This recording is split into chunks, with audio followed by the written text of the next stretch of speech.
Students, आज की class में हम paper chromatography and thin layer chromatography को पढ़ेंगे।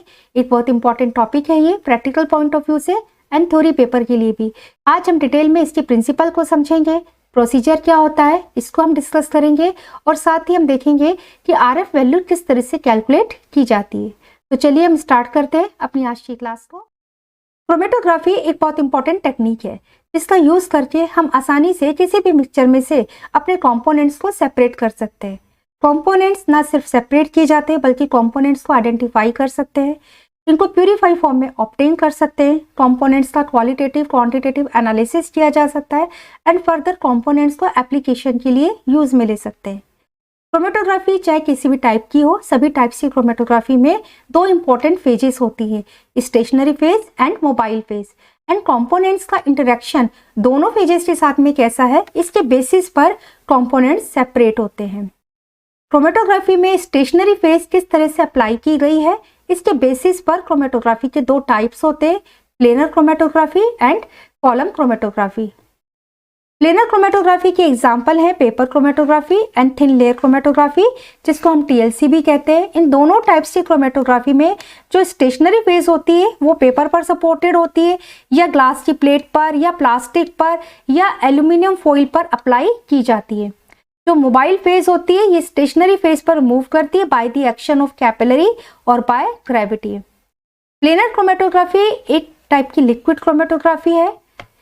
लिक्विड क्रोमेटोग्राफी में जो स्टेशनरी फेज होती है वो लिक्विड होती है। जब आप पेपर क्रोमेटोग्राफी करते हैं, टीएलसी तैयार करते हैं, तो जो सॉलिड फॉर्म में आपको दिखाई देता है एक्चुअली में वो हमारा सपोर्टिंग मैट्रिक्स होता है, एड्सॉर्बेंट मैट्रिक्स की तरह काम करता है। इसके जो मॉलिक्यूल्स होते हैं, मॉलिक्यूल्स के बीच में गैप्स होते हैं, ये जो गैप्स होते हैं ये कैपिलरी ट्यूब की तरह काम करते हैं जिसमें हमारी स्टेशनरी फेज होती है। तो यहाँ पर स्टेशनरी फेज लिक्विड होती है, मोस्टली हम वाटर काम में लेते हैं।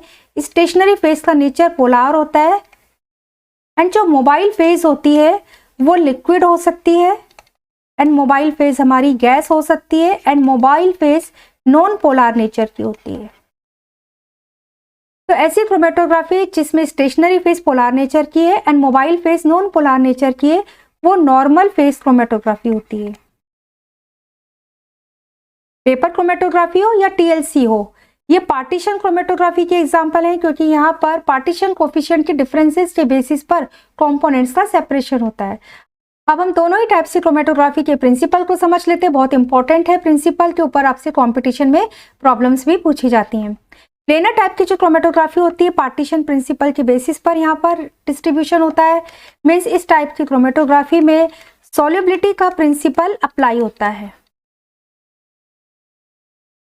क्रोमेटोग्राफी में हमने देखा था कि या तो एड्सॉर्प्शन के बेसिस पर कंपोनेंट सेपरेट होते हैं या सॉल्युबिलिटी के बेसिस पर कंपोनेंट्स का सेपरेशन होता है। तो पेपर क्रोमेटोग्राफी में एंड टीएलसी में सॉल्युबिलिटी का प्रिंसिपल मेनली अप्लाई होता है।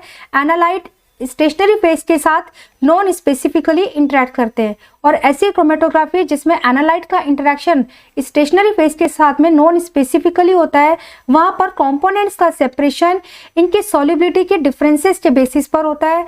स्टेशनरी फेज के साथ में कंपोनेंट्स की क्या सॉल्युबिलिटी है एंड मोबाइल फेज के साथ में कंपोनेंट्स की क्या सॉल्युबिलिटी है, इसके डिफरेंसेस के बेसिस पर कंपोनेंट्स सेपरेट होते हैं। अगर हमारे कंपोनेंट्स स्टेशनरी फेज में ज़्यादा सॉल्युबल हैं, if components are more soluble in stationary phase, तो इन कंपोनेंट्स का रिटार्डेशन होगा।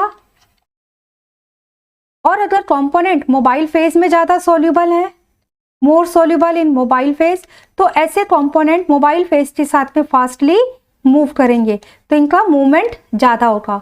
तो इस तरह से हम कह सकते हैं कि प्लेनर क्रोमेटोग्राफी में या पेपर एंड टीएलसी में क्या होता है कि कंपोनेंट्स दो फेजेस में रीडिस्ट्रीब्यूटेड हो जाते हैं एंड इनका जो रीडिस्ट्रीब्यूशन होता है वो पार्टीशन कोफिशिएंट के डिफरेंसेस के बेसिस पर होता है। पार्टीशन कोफिशिएंट को इससे पहले की क्लास में हम डिस्कस कर चुके हैं, यहाँ पर हम रिवाइज कर लेते हैं। पार्टीशन कोफिशिएंट इसको हम केडी से डिनोट कर सकते हैं, इसको पी से डिनोट किया जा सकता है, इसको डी से भी डिनोट किया जा सकता है। डिस्ट्रीब्यूशन कोफिशिएंट ये क्या होता है, amount of solute in stationary phase and amount of solute in mobile phase। Stationary phase में सॉल्यूट का अमाउंट एंड मोबाइल फेज में सॉल्यूट के अमाउंट का जो रेशो होता है वो पार्टीशन कोफिशिएंट होता है। इसको हम आरएफ की टर्म में भी कैलकुलेट करते हैं, इसको हम आरटी की टर्म में भी कैलकुलेट करते हैं, रिटार्डेशन फैक्टर, रिटेंशन टाइम, इस टर्म में भी हम इसको कैलकुलेट करते हैं। तो बेसिकली यहाँ पर ये देखा जाता है कि स्टेशनरी फेज में किसी कंपोनेंट का कितना अमाउंट है एंड मोबाइल फेज में किसी कंपोनेंट का कितना अमाउंट है। तो ये जो डिफरेंस है वो पार्टीशन कोफिशिएंट है। ऐसे कंपोनेंट जिनका इंटरेक्शन स्टेशनरी फेज के साथ में ज़्यादा है, या फिर हम इसको ऐसे कह सकते हैं जिनकी सॉल्युबिलिटी स्टेशनरी फेज के साथ में ज़्यादा है, उनके लिए केडी की जो वैल्यू आएगी वो हाई आएगी। अगर हमारी केडी की वैल्यू हाई आती है, इसका मतलब ये कंपोनेंट्स जो हैं वो ज़्यादा रिटार्ड हो रहे हैं, ठीक है, इनकी सॉल्युबिलिटी स्टेशनरी फेज के साथ में ज़्यादा है, इसीलिए केडी की वैल्यू हाई आती है। एंड ऐसे कंपोनेंट जिनके लिए केडी की वैल्यू लेस आती है, लेस केडी वैल्यू क्या बताती है कि इन कंपोनेंट्स का इंटरेक्शन या इनकी सॉल्युबिलिटी मोबाइल फेज के साथ में ज़्यादा है, इसलिए इनके लिए केडी की वैल्यू कम आती है।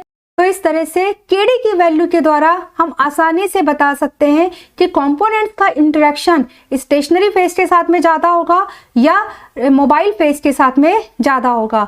हमको क्रोमेटोग्राम में टीएलसी पर कंपोनेंट्स जब हमारे सेपरेट हो जाते हैं तो बैंड की पोजीशन देखकर हम आसानी से ये डिटेक्ट कर सकते हैं कि कंपोनेंट्स का रिटार्डेशन ज़्यादा हो रहा है या कंपोनेंट्स का मूवमेंट ज़्यादा हो रहा है। मान लो किसी टीएलसी क्रोमेटोग्राम पर हमको एक बैंड यहाँ पर मिला है किसी कंपोनेंट ए के लिए, ये कंपोनेंट बी के लिए एंड ये कंपोनेंट सी के लिए। तो जिसका बैंड हमारे को आगे मिला है मीन्स उसके लिए केडी की वैल्यू लेस होगी। तो ऐसे कंपोनेंट्स मोबाइल फेज में ज़्यादा सॉल्यूबल है, इसलिए फास्टली मूव कर जाते हैं, तो इनका बैंड हमारे को आगे मिलता है। और ऐसे कंपोनेंट्स जैसे कि यहाँ पर ए कंपोनेंट है, तो इसके लिए केडी की वैल्यू हाई होगी क्योंकि इसका बैंड हमारे को पीछे मिला है, इसका मतलब इसका रिटार्डेशन ज़्यादा हो रहा है, ठीक है, ये स्लो रेट पर मूव कर रहा है, इसलिए इसका बैंड पीछे की ओर मिला है। तो इस तरह से हम बैंड की पोजीशन को देखकर बता सकते हैं कि केडी की वैल्यू हाई आएगी या केडी की वैल्यू लेस होगी, रिटार्डेशन ज़्यादा होगा या फिर किसी कंपोनेंट के लिए मूवमेंट ज़्यादा होगा। इसको हम ऐसे भी कह सकते हैं, ऐसे कंपोनेंट्स जो पोलार नेचर के होते हैं, polar molecules get partitioned into polar phase and non polar get partitioned into non polar liquid phase. इसका मतलब है कि ऐसे कंपोनेंट्स जो पोलार नेचर के हैं, जो कि स्टेशनरी फेज के साथ में ज़्यादा इंटरेक्ट करेंगे, उनके लिए केडी की वैल्यू हाई आएगी, इनका रिटार्डेशन ज़्यादा होगा और इनका बैंड पीछे होगा। और ऐसे कंपोनेंट्स जो नॉन पोलार नेचर के हैं, उनके लिए केडी की वैल्यू लेस आएगी, उनका मूवमेंट ज़्यादा होगा और उनका बैंड आगे मिलेगा। तो इस प्रिंसिपल के ऊपर आपसे कंपटीशन में प्रॉब्लम्स दी जाती है, आपसे पूछा जा सकता है, आपको कुछ कंपोनेंट्स दिए जा सकते हैं जैसे ABCD, या फिर अमीनो एसिड्स का मिक्सचर दिया जा सकता है, प्रोटीन का मिक्सचर दिया जा सकता है, और साथ ही आपको केडी की वैल्यू या आरएफ की वैल्यू दी जा सकती है, और इनको असेंडिंग एंड डिसेंडिंग ऑर्डर में अरेंज करने के लिए बोला जा सकता है, पोलैरिटी के नेचर पर, या फिर कौन सा लीस्ट पोलार होगा, मैक्सिमम पोलैरिटी किस में होगी। तो इस तरह से क्वेश्चंस आपसे कंपटीशन में प्रिंसिपल के ऊपर पूछे जाते हैं। आपको याद रखना है कि जिसकी पोलैरिटी जितनी ज़्यादा होगी वो स्टेशनरी फेज के साथ में उतना ज़्यादा इंटरेक्ट करेगा, उसकी सॉल्युबिलिटी स्टेशनरी फेज के साथ में उतनी ज़्यादा होगी, उसके लिए केडी की वैल्यू उतनी ज़्यादा आएगी एंड बैंड उसका पीछे होगा। एंड जो जितना ज़्यादा नॉन पोलार नेचर का होगा वो मोबाइल फेज में ज़्यादा सॉल्युबल होगा, उसके लिए केडी की वैल्यू लेस आएगी और उसका बैंड टीएलसी पर आगे की ओर हमारे को दिखाई देगा। तो ये इसका प्रिंसिपल है। आई होप स्टूडेंट्स आप अच्छे से समझ गए होंगे। पेपर क्रोमेटोग्राफी हो या थिन लेयर क्रोमेटोग्राफी हो, दोनों ही टाइप्स की क्रोमेटोग्राफी एनालिटिकल क्रोमेटोग्राफी में आते हैं। यहाँ पर कंपोनेंट्स को सेपरेट करने का हमारा मेन पर्पस कंपोनेंट्स का क्वालिटेटिव एंड क्वांटिटेटिव एनालिसिस करना होता है। एक बहुत अच्छी टेक्निक है, आसानी से हम सैंपल में से कंपोनेंट्स को सेपरेट कर सकते हैं। इस टेक्निक को यूज़ में लिया जाता है सैंपल के टेस्ट, प्योरिटी टेस्ट करने में, और इसके साथ ही हॉस्पिटल्स में ब्लड सैंपल की टेस्टिंग में इसको हम काम में लेते हैं। बहुत ही आसानी से और बहुत कम समय में इस टेक्निक के द्वारा कंपोनेंट्स का सेपरेशन हो जाता है। अब हम देखते हैं कि हम लैब में किस तरह से पेपर क्रोमेटोग्राफी एंड टीएलसी को परफॉर्म करते हैं, हमारी रिक्वायरमेंट्स क्या होती है, कौन कौन से स्टेप्स हम फॉलो करते हैं एंड किस तरह से हम आरएफ वैल्यू को कैलकुलेट कर सकते हैं। रिक्वायरमेंट्स अगर हम देखें तो हमको सैंपल चाहिए होता है। अगर हम पिगमेंट्स का सेपरेशन कर रहे हैं तो बच्चों आप लोग फ्रेश स्पिनच लीव्स ले सकते हैं। सैंपल को तैयार करने के लिए आपके पास में लीव्स से जब आप पिगमेंट्स को एक्सट्रैक्ट करेंगे तो पेस्टल मोटार होना चाहिए। पेपर क्रोमेटोग्राफी कर रहे हैं तो आपके पास में वॉटमैन फिल्टर पेपर होना चाहिए। टीएलसी के लिए आपके पास में ग्लास प्लेट होनी चाहिए, सिलिका होनी चाहिए एंड कुछ जार्स हमारे पास में होने चाहिए, सॉल्वेंट सिस्टम होना चाहिए, क्रोमेटोग्राफिक जार होने चाहिए। Chromatographic jar different shape size के हो सकते हैं, जो भी आपके पास में लैब में अवेलेबल है आप उनको काम में लेते हैं। तो ये हमारी बेसिक सी रिक्वायरमेंट है। नेक्स्ट स्टेप प्रोसीजर, कौन कौन से स्टेप में हम क्रोमेटोग्राफी को परफॉर्म करते हैं ये देख लेते हैं। स्टेप फर्स्ट है हमारा जिसमें सैंपल प्रिपरेशन फेज होती है, अपने सैंपल को हम तैयार करेंगे। सेकेंड स्टेप में preparation of stationary phase in mobile phase. Third step में एप्लीकेशन ऑफ स्पोर्ट्स या सैंपल की लोडिंग की जाती है। स्टेप 4 में क्रोमेटोग्राफ को डेवलप करते हैं एंड नेक्स्ट स्टेप में एनालिसिस करेंगे एंड लास्ट स्टेप में हम अपना रिजल्ट निकालते हैं एंड कंक्लूजन देते हैं। अब हम इन स्टेप्स को डिटेल में डिस्कस करते हैं। फर्स्ट है हमारा सैंपल प्रिपरेशन फेज। आपके प्रैक्टिकल बुक में extraction of pigments in acetone लिखा होता है। यहाँ पर आप जो लैब में परफॉर्म करते हैं यूजुअली आप पिगमेंट्स का सेपरेशन करते हैं, इसके लिए आप फ्रेश स्पिनच की लीव्स लेते हैं। स्पिनच की लीव्स को लेकर आप अच्छे से धोकर एसीटोन का थोड़ा सा सॉल्वेंट लेते हैं एंड पेस्टल मोटार के द्वारा हम अच्छे से उसको ग्राइंड कर लेते हैं। इसके बाद में हम फिल्टर पेपर लेते हैं और उसको फिल्टर कर लेते हैं। जो फिल्ट्रेट हमको मिलता है वो हमारे पिगमेंट्स का एक्सट्रैक्शन होता है। तो इस तरह से हमने अपने सैंपल को प्रिपेयर कर लिया। सैंपल क्या होता है, ये मिक्सचर होता है कंपोनेंट्स का, जैसे पिगमेंट्स का मिक्सचर है वो हमारा सैंपल हो गया। सैंपल हमारा सस्पेंडेड होना चाहिए नॉन पोलर सॉल्वेंट में। सैंपल के लिए आपको ध्यान में रखना है कि अच्छे रेजोल्यूशन के लिए हमारे बैंड्स अच्छे से सेपरेट हों, रेजोल्यूशन अच्छा हो, इसके लिए जो हमारा सैंपल है वो वोलेटाइल सॉल्वेंट में डिसॉल्व होना चाहिए। नेक्स्ट स्टेप में प्रिपरेशन ऑफ स्टेशनरी फेज। हम अपनी स्टेशनरी फेज को तैयार करते हैं। अगर हम टीएलसी कर रहे हैं तो इसके लिए हम सिलिका या एल्यूमिना को लेते हैं एज ए सपोर्टिंग मैट्रिक्स और उसको हम अच्छे से इसका जेल बनाकर अपनी ग्लास की प्लेट पर या प्लास्टिक की प्लेट पर अप्लाई कर देते हैं। इस तरह से हम अपनी ग्लास की प्लेट लेंगे एंड जो हमने सिलिका जेल तैयार किए इसकी हम कोटिंग कर देंगे। कोटिंग करते समय ध्यान में रखना है कि कोटिंग एक जैसी होनी चाहिए, यूनिफॉर्म कोटिंग होनी चाहिए।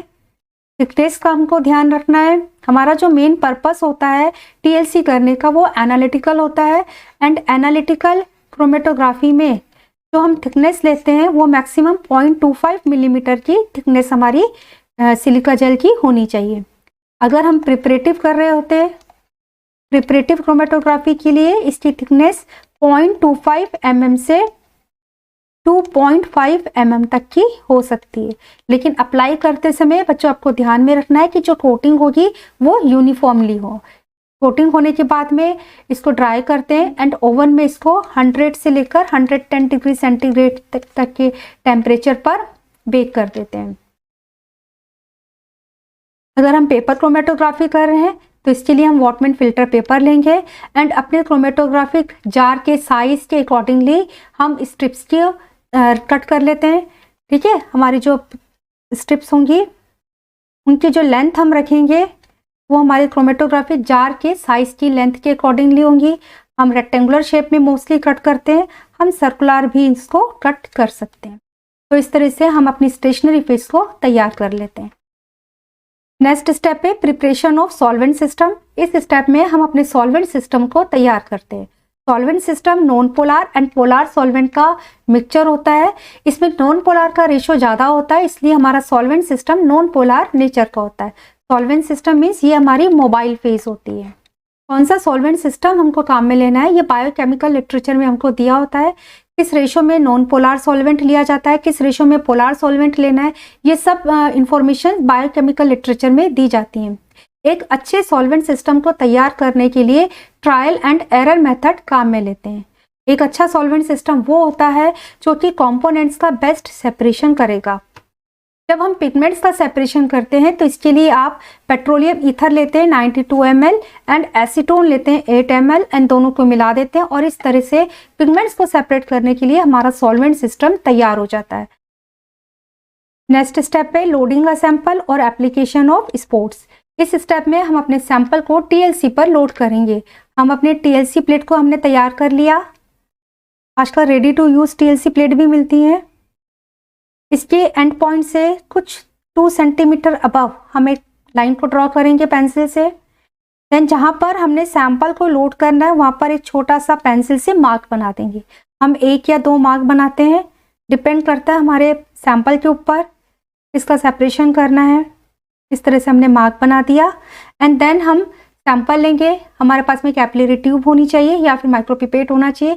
उसकी सहायता से हम आसानी से इस मार्क के ऊपर अपने सैंपल को लोड कर देंगे।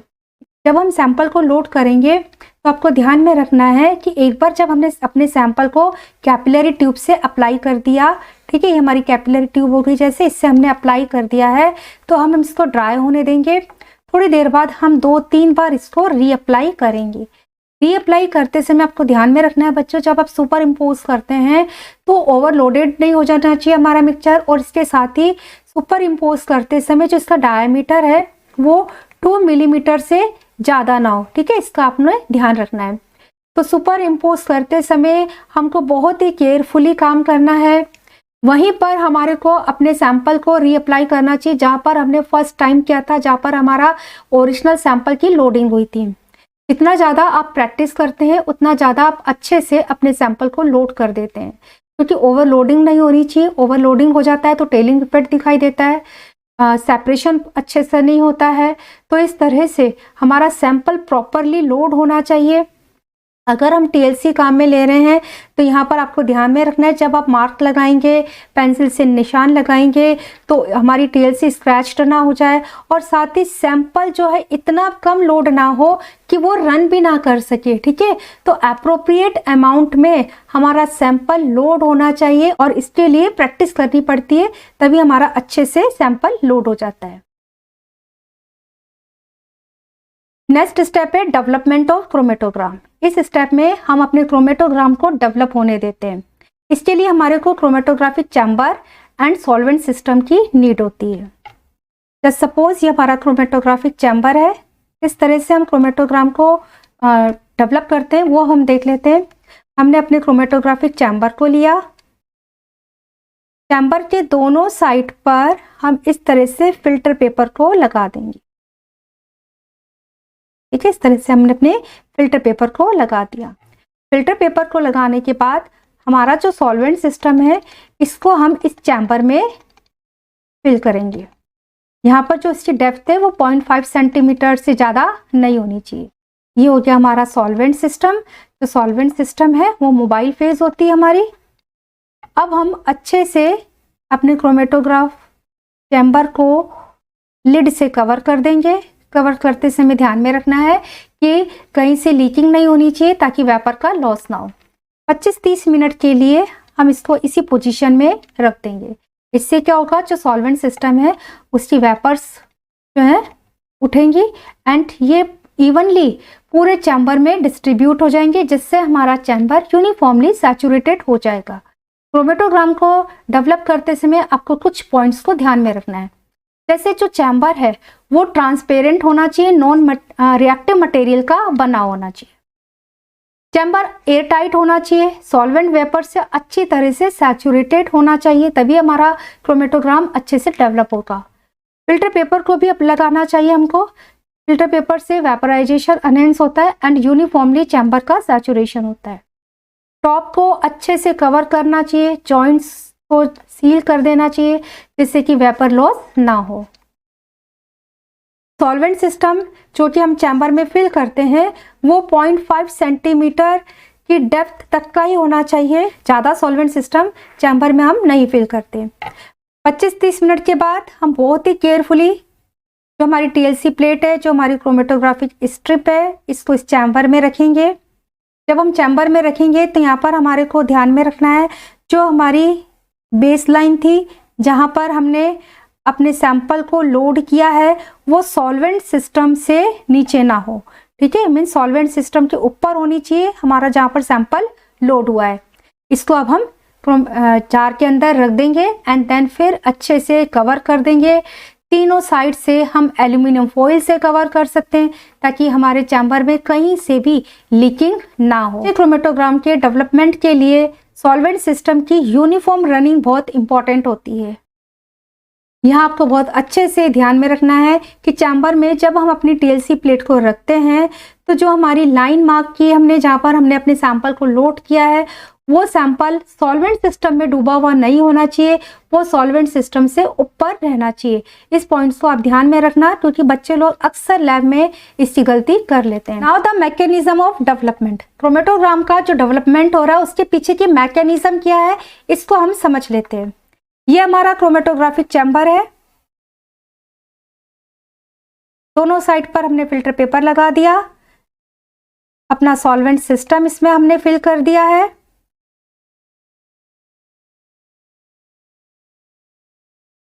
ये हमारी टीएलसी प्लेट है, यहाँ पर हमारा सैंपल लोडेड है। अब अच्छे से हमने अपने चैम्बर को कवर कर दिया एंड क्रोमेटोग्राम को डेवलप करने के लिए यहाँ पर इसको हमने रख दिया है। तो यहाँ पर आपको ध्यान रखना, हम टीएलसी के रेफरेंस में ले रहे हैं। टीएलसी में क्या होता है, जो मोबाइल फेज है वो हमेशा बॉटम टू टॉप रन करती है, ठीक है। मोबाइल फेज का मूवमेंट जो हो रहा है नीचे से ऊपर की हो रहा है बाय डिफ्यूजन और बाय कैपिलरी एक्शन। तो ऐसी क्रोमेटोग्राफी जिसमें मोबाइल फेज हमेशा बॉटम टू टॉप रन करती है, नीचे से ऊपर की तरफ रन करती है, उस टाइप की क्रोमेटोग्राफी को हम असेंडिंग क्रोमेटोग्राफी कहते हैं। तो टीएलसी में हमेशा असेंडिंग क्रोमेटोग्राफी का एग्जाम्पल है, इसमें नीचे से ऊपर की तरफ ही मूवमेंट होगा। कॉलम क्रोमेटोग्राफी में ऊपर से नीचे की ओर होता है, ठीक है। ये हमने कॉलम तैयार किया, इसमें ऊपर की तरफ सैंपल लोड किया जाता है, ठीक है, सैंपल लोडिंग ऊपर होती है। तो यहाँ ऊपर से नीचे की ओर मोबाइल फेस का मूवमेंट होगा। तो ऐसी क्रोमेटोग्राफी जिसमें मोबाइल फेस का मूवमेंट टॉप टू बॉटम होता है उसे डिसेंडिंग क्रोमेटोग्राफी कहते हैं। टीएलसी में हमेशा असेंडिंग होता है and paper chromatography ascending and descending दोनों टाइप्स की हो सकती है। सैंपल जो कि मोबाइल फेज के साथ में रन करता है वो रीडिस्ट्रीब्यूट होता है स्टेशनरी फेज में एंड मोबाइल फेज में on the basis of differences in their solubility और पार्टीशन कोफिशिएंट। अपने सॉल्युबिलिटी या पार्टीशन कोफिशिएंट के डिफरेंस के बेसिस पर जो हमारा लोडेड सैंपल है वो stationery phase and liquid phase में रीडिस्ट्रीब्यूटेड हो जाता है। अगर सैंपल का इंटरेक्शन स्टेशनरी फेज के साथ में ज़्यादा है तो उसका रिटार्डेशन ज़्यादा होगा। अगर सैंपल का इंटरेक्शन मोबाइल फेज के साथ में ज़्यादा है तो वो फास्टली मूव करेगा, मीन्स उसको मूवमेंट करने के लिए फोर्स मिलेगा। अगर रिटार्डेशन हो रहा है मीन्स स्टेशनरी फेज के साथ में ज़्यादा इंटरेक्शन हो रहा है, इसके फोर्स को हम एफ से डिनोट करें एंड मोबाइल फेज से जो फोर्स अप्लाई हो रहा है जो कि ऊपर की ओर मूव करने के लिए फोर्स लगाया जा रहा है इसको हम एफएम से डिनोट करें। तो अगर एफएम का अमाउंट एफएस से ज़्यादा है इसका मतलब मोबाइल फेज के साथ में इंटरेक्शन ज़्यादा हो रहा है, ज़्यादा फोर्स अप्लाई हो रहा है सैंपल के ऊपर की तरफ मूव करने का।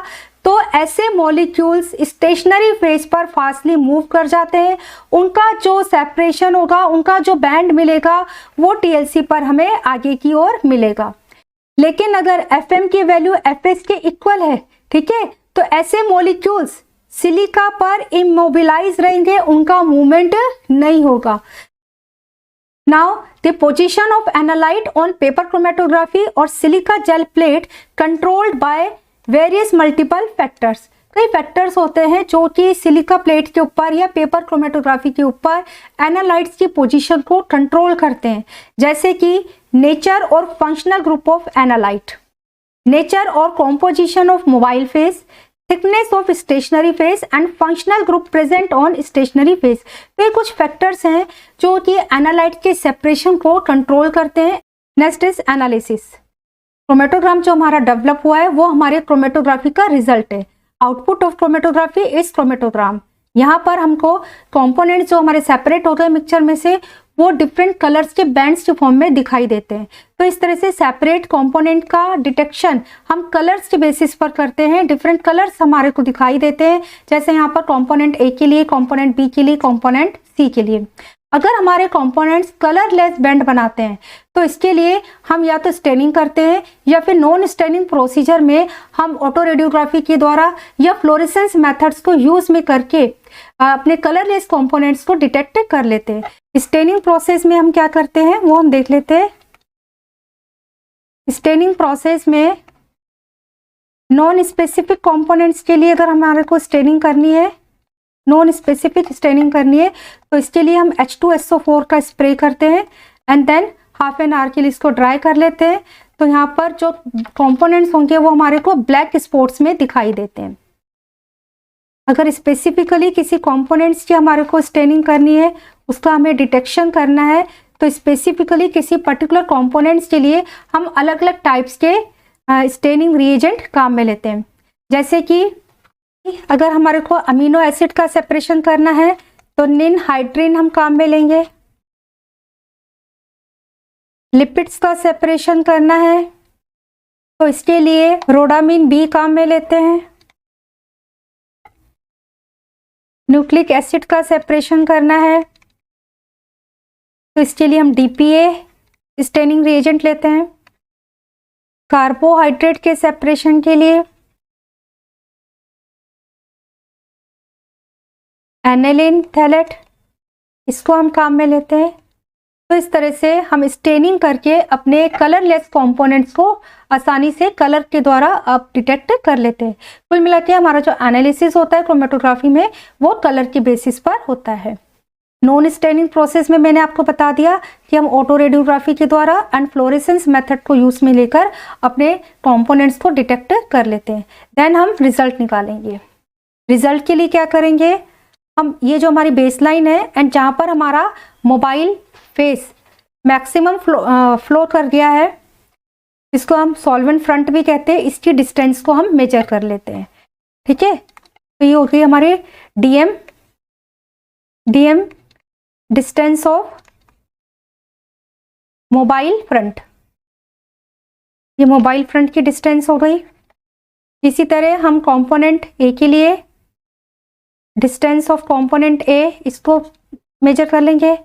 कंपोनेंट बी के लिए, कंपोनेंट सी के लिए हम डिस्टेंस को मेजर कर लेंगे। जस्ट सपोज हमारी डीएम यहाँ पर आई है 8 सेंटीमीटर। कंपोनेंट ए के लिए जो डिस्टेंस आई है वो करीब 2.5 सेंटीमीटर। कंपोनेंट बी के लिए हम मान लेते हैं जो हमारी डिस्टेंस आई है 6 सेंटीमीटर है एंड कंपोनेंट सी के लिए हमारी डिस्टेंस आई है 7.4 सेंटीमीटर। तो अब हम RF की वैल्यू को कैलकुलेट करेंगे।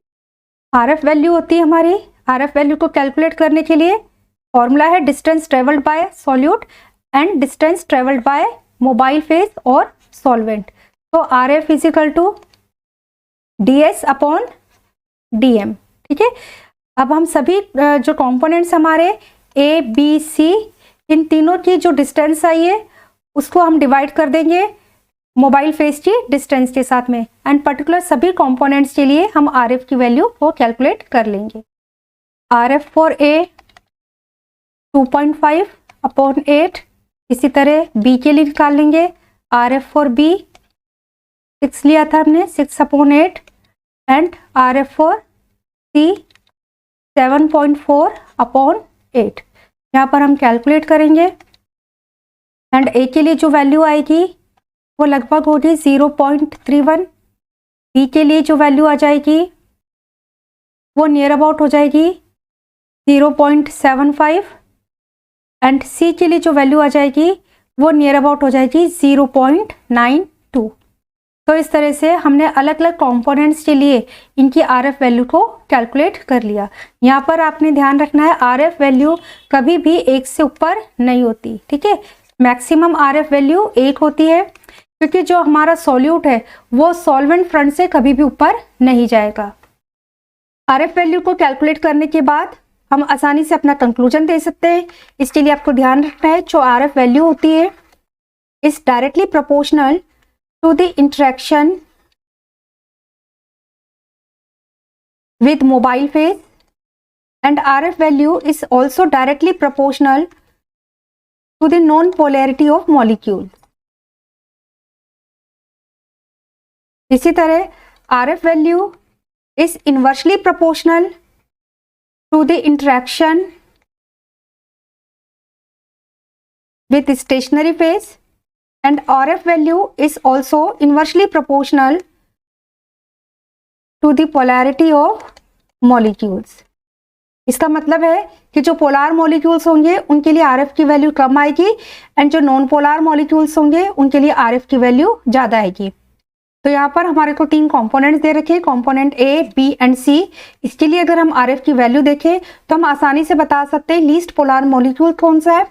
यहाँ पर कंपोनेंट C के लिए 0.92 RF की वैल्यू आ रही है, इसका मतलब ये कंपोनेंट नॉन पोलार है। एंड कंपोनेंट ए के लिए 0.31 है, इसका मतलब ये कंपोनेंट मैक्सिमम पोलैरिटी को रखता है, तो ये पोलार मॉलिक्यूल हो गया। तो इस तरह से RF की वैल्यू आपको गिवन हो सकती है, उसके बेसिस पर आप मॉलिक्यूल्स को असेंडिंग एंड डिसेंडिंग ऑर्डर में अरेंज कर सकते हैं। इसके साथ ही आपको ध्यान रखना है जो RF वैल्यू होती है, RF value is characteristic feature और characteristic property for molecule of any molecule. किसी भी मॉलिक्यूल के लिए कैरेक्टरिस्टिक प्रॉपर्टी होती है if the thickness of paper and TLC and other experimental conditions are same. तो इस तरह से हम RF की वैल्यू से अपने कंपोनेंट A, B, C को हम डिटेक्ट कर लेंगे। अगर हमको किसी अननोन सैंपल को डिटेक्ट करना है तो इसके लिए हमारे पास नोन होना जरूरी है। अननोन सैंपल को डिटेक्ट करने के लिए हम अपनी TLC प्लेट को तैयार करेंगे, सेम वही मेथड लेंगे। यहाँ पर हम एक बार सैंपल लोड करेंगे नोन का एंड यहाँ हम सैंपल लोड करेंगे अपना अननोन कंपोनेंट के लिए। देन हम क्रोमेटोग्राफी अपनी एक्सपेरिमेंट को करेंगे, जो क्रोमेटोग्राम आएगा उससे हम अननोन सैंपल को नोन सैंपल के साथ में कंपेयर कर लेंगे। Now the advantages and applications of TLC and paper chromatography.